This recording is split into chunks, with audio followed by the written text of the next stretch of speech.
Assalamualaikum warahmatullahi wabarakatuh. Teman-teman, semoga sehat selalu. Alhamdulillah kita bisa jumpa lagi.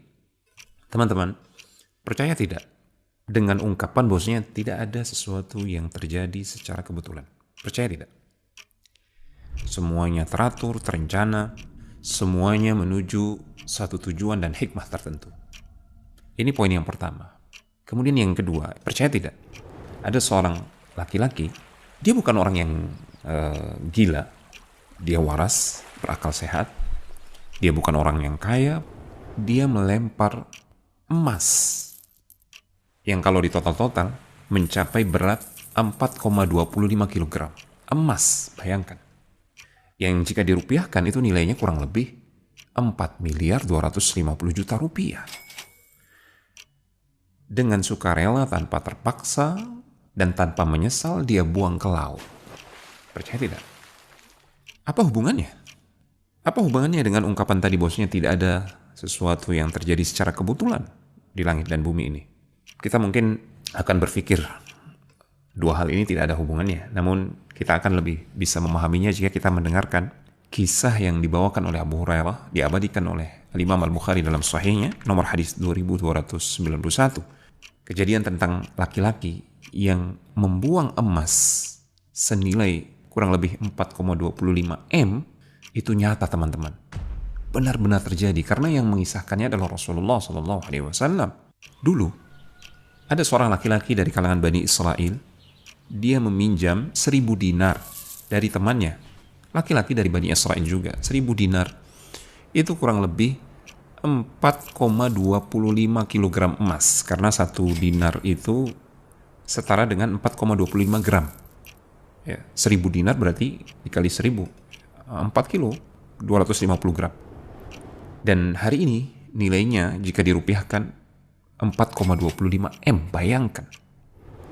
Laki-laki yang hendak meminjamkan 1.000 dinar ini, dia mengatakan, datangkan saksi dong. Maka laki-laki yang meminjam itu mengatakan, cukup Allah sebagai saksi. Apakah engkau tidak percaya kepada Allah Subhanahu wa Ta'ala yang menyaksikan transaksi kita ini? Kalau begitu, datangkanlah seorang penjamin, kata dia. Kafa billahi kafila, cukup Allah yang akan menjamin. Kemudian laki-laki yang meminjamkan 1.000 dinar ini mengatakan, sadaqta, kafa billahi syahida, wa kafa billahi kafila. Cukup Allah sebagai saksi, cukup Allah sebagai penjamin. Keyakinan yang begitu luar biasa kepada Allah Subhanahu wa Ta'ala, bahwasanya Allah benar-benar menyaksikan kejadian tersebut, dan Allah dialah sebaik-baik penjamin, dia yang maha kaya, sebaik-baik penjamin bagi orang-orang yang beriman. Fadafa'aha ilaihi ila ajalin musamma. Akhirnya 1.000 dinar ini diberikan kepada laki-laki yang meminjam tersebut, dengan ketentuan dia harus mengembalikannya pada hari dan tanggal tertentu yang sudah disepakati. Laki-laki yang meminjam itu kemudian membawa 1.000 dinar ini pulang ke negeri asalnya, yang disebutkan bahwasanya negeri asalnya berada di pulau seberang. Dia tinggal di tempat yang sangat jauh. Singkat cerita, tibalah waktu pelunasan. Laki-laki yang meminjam ini adalah laki-laki yang jujur, amanah. Dia bertekad untuk mengembalikan apa yang dia pinjam, 1.000 dinar tersebut. Dia berupaya mengumpulkan harta miliknya sampai terkumpul 1.000 dinar, senilai 1.000 dinar, dia akan melunasinya tepat waktu. Namun ketika dia hendak menyeberang, menemui saudaranya yang meminjamkan 1.000 dinar tersebut, dia tidak mendapati kapal atau perahu untuk bisa menyeberang. Dia menunggu, kemudian mencari kapal yang akan menyeberang. Tidak ada satupun kapal yang menyeberang. Sementara waktu pelunasan atau deadline, jatuh tempo, itu sudah dekat. Dikhawatirkan dia tidak akan bisa sampai ke pulau seberang tepat waktu. Dan itulah yang terjadi, karena dia tidak mendapatkan kapal atau perahu untuk menyeberang. Namun Allah Subhanahu wa Ta'ala maha mengetahui tekadnya untuk melunasi hutang tersebut. Laki-laki yang meminjam ini, dia tidak ingin saudaranya berprasangka buruk, karena kenapa dia tidak melunasi hutangnya tepat waktu. Dia tidak ingin prasangka buruk itu terjadi. Maka akhirnya dia memutuskan untuk mengambil sebatang kayu yang dia dapati di pinggir pantai. Fa'akhadha khashabatan fanaqaraha. Kemudian dia lubangi kayu tersebut. Fa'adakhala fiha alfa dinar. Kemudian dia masukkan uang 1.000 dinar tersebut. 1.000 dinar, emas. Bayangkan, dia masukkan ke dalam kayu yang sudah dia lubangi tersebut. Wa sahifatan minhu ila sahibihi. Tidak lupa dia menulis surat ya kepada saudaranya, kemudian dia letakkan bersama dengan uang 1.000 dinar tersebut ke dalam kayu. Dia tutup rapat, dia ikat kuat. Kemudian dia berdoa, Allahumma innaka ta'lamu inni tasallaftu fulanan alfa dinarin. Ya Allah, sungguh engkau maha mengetahui, aku pernah meminjam 1.000 dinar dari si fulan, saudaraku. Fasa'alani kafilan faqultu kafa billahi kafila faradhiya bika. Dia meminta penjamin, ada jaminan. Aku katakan cukup engkau ya Allah sebagai penjamin, dan dia ridha. Dia meminta adanya saksi, aku mengatakan kafa billahi syahida faradhiya bika. Cukup engkau ya Allah sebagai saksi, dan dia ridha engkau sebagai saksi. Dia percaya kepadaku dan dia yakin kepadamu ya Allah. Wa anni jahadtu an ajida markaban, dan engkau tahu ya Allah, aku sudah berusaha untuk mencari kapal atau perahu untuk menyeberang. Ab'athu ilaihi alladhi lahu. Aku sudah berusaha untuk mencari kapal untuk mengantarkan yang menjadi haknya, untuk mengantarkan haknya 1.000 dinar ini ya Allah. Engkau tahu itu. Falam aqdir, dan engkau juga tahu aku tidak mampu untuk menyeberang saat ini. Wa inni astaudi'ukaha, dan sungguh aku ya Allah subhanahu wa ta'ala menitipkan 1.000 dinar ini kepada engkau. Aku yakin dan percaya kepada kuasamu ya Allah. Farama biha. Kemudian kayu yang berisi 1.000 dinar dan surat tersebut dilempar ke laut begitu saja. Hatta walajat fihi. Kayu itu terombang-ambing oleh ombak di lautan. Entah kemana dia akan menepi, hanya Allah yang tahu. Thumman sarafa. Kemudian laki-laki yang meminjam ini kembali. Apa yang dia lakukan? Ternyata dia kembali mengumpulkan harta, bekerja siang dan malam, menabung, mengumpulkan 1.000 dinar lagi. Sementara itu, di seberang pulau, laki-laki yang dipinjami tersebut sedang menunggu-nunggu adanya kapal yang datang di dermaga. Karena hari itu adalah hari jatuh tempo, sesuai dengan perjanjian mereka berdua. Dia menunggu, dan menunggu, namun dia tidak melihat ada kapal yang datang pada hari itu. Dan dikisahkan bahwasanya laki-laki ini yang menunggu harta miliknya, pengembalian harta miliknya yang 1.000 dinar tersebut, disebutkan bahwasanya pada saat itu dia dalam kondisi sangat membutuhkan. Kondisinya tidak seperti dulu lagi. Dia sekarang menjadi orang yang banyak kehilangan harta, banyak kebutuhan, banyak yang dia tanggung. Namun hartanya menipis.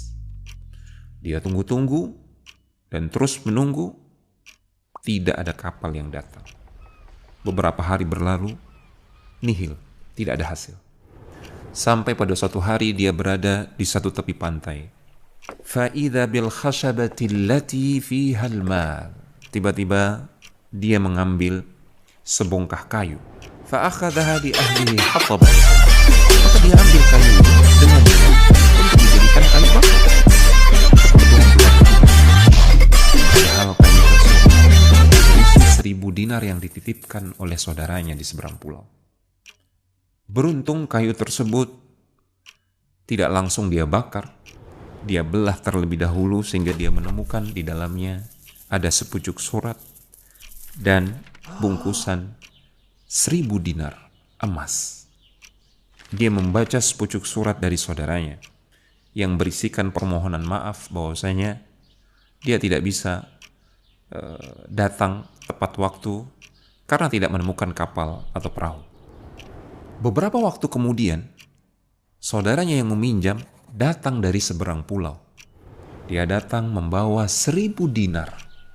Kemudian dia sodorkan pada saudaranya tempat dia meminjam. Kemudian dia mengatakan, aku mohon maaf, aku tidak bisa datang tepat waktu karena kendala-kendala yang aku hadapi. Ini 1.000 dinar ini aku kembalikan saat ini. Aku mohon maaf atas keterlambatan ini. Bayangkan kejujuran yang luar biasa. Padahal sebelumnya dia sudah menitipkan 1.000 dinar kepada Allah Subhanahu wa Ta'ala untuk disampaikan kepada saudaranya. Namun dia tidak bergantung kepada lautan, kepada ombak, kepada kayu. Dia bergantung kepada Allah Subhanahu wa Ta'ala. Kendati demikian, dia tetap berupaya untuk meyakinkan dirinya bahwasanya 1.000 dinar ini benar-benar dikembalikan kepada saudaranya. Dia kembali mengumpulkan harta, menabung, sampai kemudian dia datang membawa 1.000 dinar lagi. Namun coba perhatikan apa yang diungkapkan oleh laki-laki yang memberikan pinjaman tersebut. Hal kunta ba'athta ilayya bisyai? Bukankah engkau sudah mengirimkan sesuatu kepadaku? Tampaknya laki-laki yang meminjam ini, dia berupaya untuk menyembunyikan perbuatannya yang memasukkan 1.000 dinar ke dalam kayu. Dia berharap itu cukup hanya Allah yang mengetahui, cukup Allah Subhanahu wa Ta'ala yang menghitungnya sebagai pahala untukku di akhirat kelak. Dia berupaya untuk menyembunyikannya. Dia mengatakan, aku mengatakan kepada engkau, aku punya kendala untuk datang, sekarang aku bisa datang, ini 1.000 dinarnya. Laki-laki yang meminjamkan 1.000 dinar ini dengan jujur, dia mengatakan, fa innallaha qad adza anka. Sesungguhnya Allah Subhanahu wa Ta'ala, dia telah menyampaikan titipanmu kepadaku. Alladzi ba'athta fil khashabah. Titipanmu yang engkau masukkan ke dalam sebongkah kayu. Itu sudah sampai kepadaku. Allah Subhanahu wa Ta'ala telah menyampaikannya kepadaku. Maka silahkan engkau bawa lagi 1.000 dinar ini. Ya, 1.000 dinar ini milikmu. Ya, hakku sudah aku dapatkan. Dia mengucapkan itu dengan jujur. Padahal kalau dia mau, kalau dia tamak akan harta, dia bisa saja mengambil 1.000 dinar tersebut. Dia bisa mendapatkan 2.000 dinar. Namun itu tidak dia lakukan. Karena takut kepada Allah. Karena dia meyakini Allah melihat apa yang terjadi. Dalam riwayat yang lain, Abu Hurairah menceritakan, para sahabat setelah mendengar kisah ini dari Rasulullah SAW, para sahabat berdebat. Ya, siapakah di antara kedua laki-laki ini yang lebih saleh, yang lebih bertawakal kepada Allah Subhanahu wa Ta'ala?